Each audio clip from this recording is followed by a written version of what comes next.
Guys, what's going on? So today we're talking about my personal Batman project, my little book that I've been working on for almost a year, and I'm gonna tell you guys why you need to care for it. So let's get started, shall we? Da-da-da! It's my comic book here. I've been working on this for past couple of months.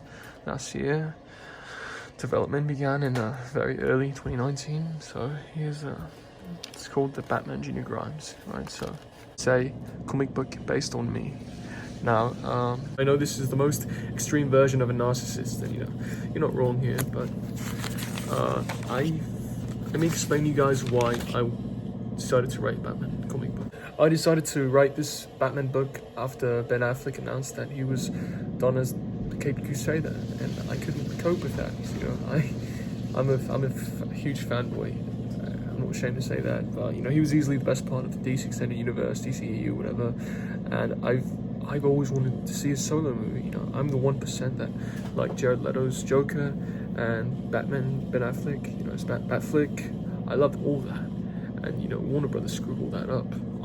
I suspected all that shit. They probably fucked him over behind the scenes, but either way, this graphic novel about the Batman Junior Grimes, it's sort of a love letter to Ben Affleck. It sounds weird, but yeah, I'm going to send this comic book, the Batman comic book, to Ben Affleck once it's finished, because I want him to know that I'm probably his biggest, what's that called, creepy, I'm probably his biggest fan. I want him to know that I appreciate his version of Batman, and I'm very sad that he's gone, but either way. So guys, I'm sort of bad with words and talking, so I'm gonna read sort of script, my notes here, because I have very terrible memory here. I apologize for that. So let's get to it. Like I was saying here, so I incorporated my Batman story into the Dead Hooker scenario, and the rest wrote itself. Felt like it was meant to happen. It was history. So if you strip away the superhero part, it's still a compelling crime thriller about a man trying to find out who murdered this Japanese hooker, involving the mob and corrupt corpse. So I really think this comic book will resonate with many audiences, because how much it pushes the boundaries of a comic book storytelling and how mature it is. I don't have the budget for a feature film, making all this live action. I don't know yet, but in that, we're limited with just a pen and paper, but the imagination is endless, which is what I'm forever thankful for. Of course, it starts here. The handwriting's not the best. So yeah, it's Actor Junior Grimes. I really want to gather as much hype as I can for this. Here's a sneak peek. Junior Grimes. He finds out Ben Affleck's out as Batman. You're probably wondering why I'm drawing this on, basic notebook paper, but it's,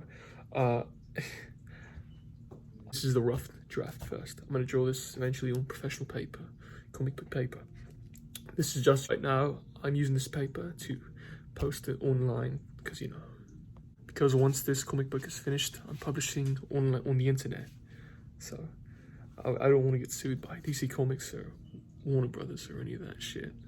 It's because I'm name dropping Batman and all that stuff, passing it as my work. One could think of it as a fan fiction, as a fan work, but it's more intelligent than that. It's an alternative take on Batman, and I really think that's what makes it stand out. My friends and people at school, they're very proud of me for making this book. They said it's the greatest thing they've ever read. That's their words, not mine. But yeah, if you guys have any questions on my upcoming Batman project, feel free to ask or whatever. If I even have the energy to answer.